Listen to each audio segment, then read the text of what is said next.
Hi, I'm Gabe Lajeunesse, and this is the Abundance Agenda, where we examine policies that help us build more, live better, and leave no one behind. This project is sponsored in part by Acre Development Holdings, LLC. Today, Vermont finds itself in a doom loop where aging population demographics and outdated regulatory regimes are impacting cost and threatening housing, education, healthcare, and prosperity in general. In economics, a doom loop describes a situation in which one negative economic condition creates a second, maybe a third, all of which feedback on each other, resulting in a downward spiral. Today, in our inaugural program, we have Kevin Chu, Executive Director of the Vermont Futures Project, which has advocated for a bold vision to reverse these trends and direct us toward a future that works for everyone. They frame our policy choices as ones between scarcity and those of abundance. Ezra Klein has said, abundance is a politics that takes as its core tenet that to have the future we want, we need to build and invent more of what we need. It's really that easy. Kevin, thanks for being here today. Thank you for having me. Really appreciate you having this conversation and bringing the message out to more people. Yeah, it's such an important conversation. So why don't we just start with the big picture. When we talk about abundance and scarcity here in Vermont, I mean, these are really hot button words anywhere that you're looking today, but you are an early advocate of really thinking about this. What does it mean for Vermonters to think about choices between abundance and scarcity? Certainly. Yeah, so our economic action plan towards affordability and abundance, we published this in January, and it was the culmination of about 2 years of research and community engagement. I had the privilege of traveling around the state and speaking with over 5,000 Vermonters across all 14 counties. And what I was trying to understand in that engagement is what are the challenges and opportunities, what are the hopes and dreams and ambitions of Vermonters. What it came down to was that affordability for Vermonters meant viability. Viability for staying in the state, for aging in place, for their children to see a future here. These were the desires of Vermonters. And it aligned with the idea that we needed more housing. We needed more job opportunities that would attract and retain young people. And this led to our economic action plan, where we put together a framework, a Venn diagram that highlighted where we are as a state, which is the intersection of low population density, but also ample services. There's a lot of things that we try to provide to Vermonters. The result is a high cost of living. When we have few people, few taxpayers, then each one has to shoulder a greater burden in order to provide the programs and services that we want. Now, in speaking with Vermonters, what I found was lower cost of living, affordability was a desired outcome. So how do we get there from here? That's what this plan tries to answer. Now, there are two possible pathways. You highlighted those. There's the scarcity pathway, and that's cutting programs, cutting services, consolidating schools, getting rid of hospitals. Those conversations are already happening around the state, and they're very scary. They're emotionally charged. That's what we mean when we say scarcity. And then the abundance pathway says if we want to sustain all of these great things that we have in our communities, we need more people. We need more homes. People are the solution and not the problem. That's the abundance agenda. It's about sustaining communities. You know, it's such a great vision. And I think a lot of the conversation really has been on this scarcity mindset, right? It's like, oh, we need to tighten our belts, instead of the sort of more visionary approach of, well, what do we really want to be and what do we need to build to get there? Let's dial in on the people, though, because some of what I hear, you know, when I look at, there's a great chart you have showing that we need 13,500 workers annually. And as I listen to policy discussions or DRB meetings or whatever, there's always this, you know, you're going to change the character of our neighborhood, right? You're changing the rural nature of Vermont. You're doing something different than we've done before. You're putting pressure on scarce resources. If we want to be abundant, like, how do you talk to those people who have those concerns? Change is already happening to us, and growth or degrowth is showing up in very different ways in different communities across the state. And I'll give you some data to highlight that. So if we were to restore every town back to its historical peak, because many towns have lost population, and we did that across the state, we would add over 70,000 people to the state of Vermont. And that would just be a rural revitalization strategy. That wouldn't change the character, it would restore it back to what it was. What it was, yeah. When we take a look at that gap you identified, 13,500, it comes back to demographics. We're the third oldest state in the country, and there's going to be about 17,150 retirements per year through 2032. That's according to the Vermont Department of Labor long-term occupational projections. To put that number into context, we have about 5,300 12th grade students in the entire state. Those two numbers don't balance out. Yeah. We don't retain 100% of those 12th graders when they graduate. So how are we going to address our workforce shortages? Well, we can try to retain more. That will help a little bit, whether it's high school grads or college grads. But at the end of the day, we simply need to attract and retain more young people from elsewhere. And we necessarily need to expand our built environment to make that a possibility. We need more housing. So those two things work together, the workforce conversation and the housing conversation. And that was another intentional outcome that we were aiming for with this plan, is to start merging these conversations that are the root causes of the challenges of scarcity rather than just dwelling on the symptoms. Yeah, no, I appreciate that. So just to rephrase what you said, 70,000 is just rural revitalization. That's like high point of Vermont. So if you're looking at a couple 100,000 additional employees, which is what we need from your data, right, to get us sort of fiscally whole, to be able to have that abundant lifestyle that we all want to have, places where our kids can come back to, jobs that we can have, right, and places where we can age and stay and live and don't have to feel like we have to pick up and move to a different location, right, different state, different community. That's exactly right. And for that, there would need to be a little bit of growth, but it's still not threatening, you know, the way you're describing. It doesn't sound like it's really threatening. We have to increase our built environment somewhat, but. Certainly, but we also have the opportunity to reuse some of the built environment we already have.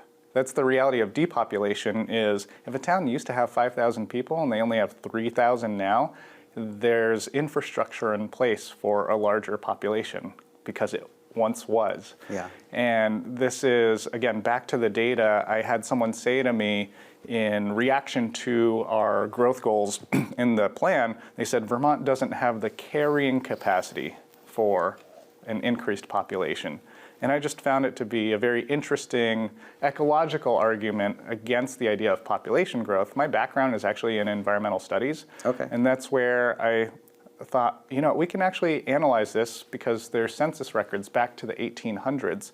And to make a blanket statement that Vermont doesn't have the carrying capacity misses the on-the-ground realities that many rural communities are facing, where they're desperate for a bit more growth because it means it might allow them to keep their school open. Yeah. It might Yeah. maintain their access to local hospital services. For sure.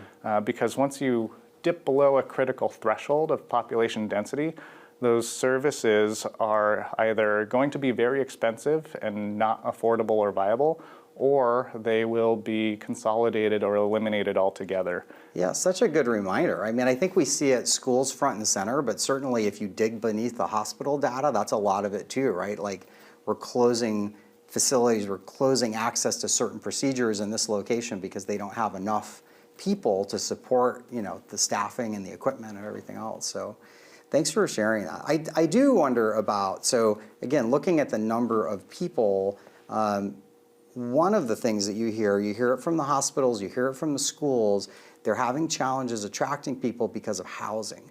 And so, you know, they have people that are really interested in moving here, they come up, they tour the school, they tour the hospital, and then they go look at the housing market. You estimate 36,000 new homes in 5 years. If there's such a demand, how come they're not already being built? What are the obstacles that you see as creating, you know, log jams there? Yeah, that's a great question, because everywhere I go around the state, I hear people say we have a housing crisis, yet it takes 3 to 5 years sometimes between when a proposal gets put forth to build new housing before shovels actually hit the ground, if they ever do. And some proposals are never even submitted because of the projects not penciling out. There are regulatory barriers, there's appeals processes that drive up the cost of housing and slow it down, and the longer it takes, the more it'll cost. And when there's general consensus that we are in a housing crisis, a 3 to 5 year response time to build new housing, a new shelter for people in our communities is not an adequate response. It's not an adequate level of urgency to respond to a crisis.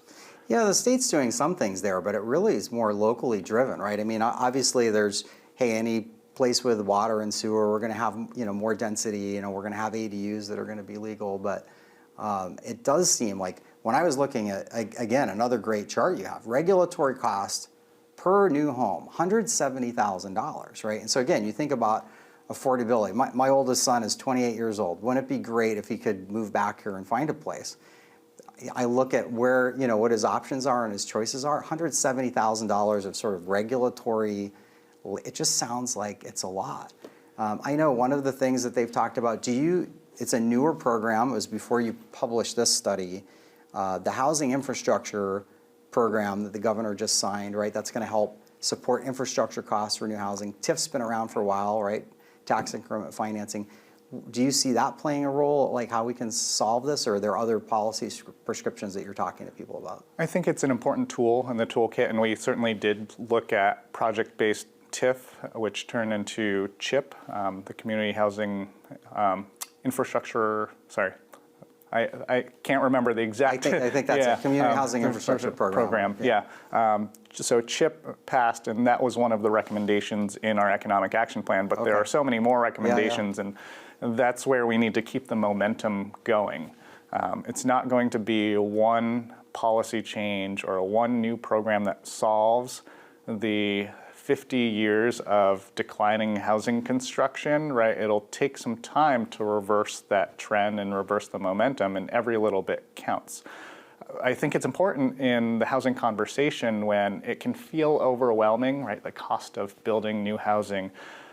Let's take a step back and analyze, what do we have control over, both at the state level and the local level, and what is outside of our control that is part of the challenge? Vermont doesn't set federal interest rates. That's a challenge, certainly, but we do control our regulatory environment. We do control the appeals processes, the fees. Those are things that directly impact the cost of housing that can be changed relatively quickly. And I think if we take a look at building permits data as the indicator for the progress that we're making or lack of progress, that will tell us whether we're going to be on a pace that we need to be in order to reach these long-term goals. And I'll just restate that word with a slightly different pronunciation, permit. That's how many we allow. That's a self-imposed set of rules that dictate how many homes can be built. Yeah.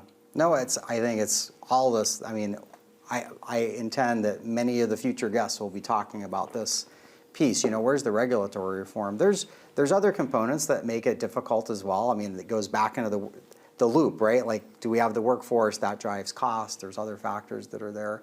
There are things, and hopefully we'll unpack some of that. We all can be part of this solution because, if you look at California, which was the first to really mandate the ADU regulation, which also has a very high cost of housing, right? I mean, it's generated a lot of construction, but that takes individual homeowners to get educated. There's a bit of a lag, right? So you can have good policies or good permitting or whatever, and it takes individual homeowners to decide, oh, well, we're going to make an effort to add an ADU or to, whatever it is that we're going to do. We're going to downsize. We're going to condoize. We're going to look at some other solutions. We're going to repurpose. You are seeing that. You're seeing a little bit of it in Montpelier. I don't know across the state the data, but repurposing of old office buildings, right? We've got a lot of old office.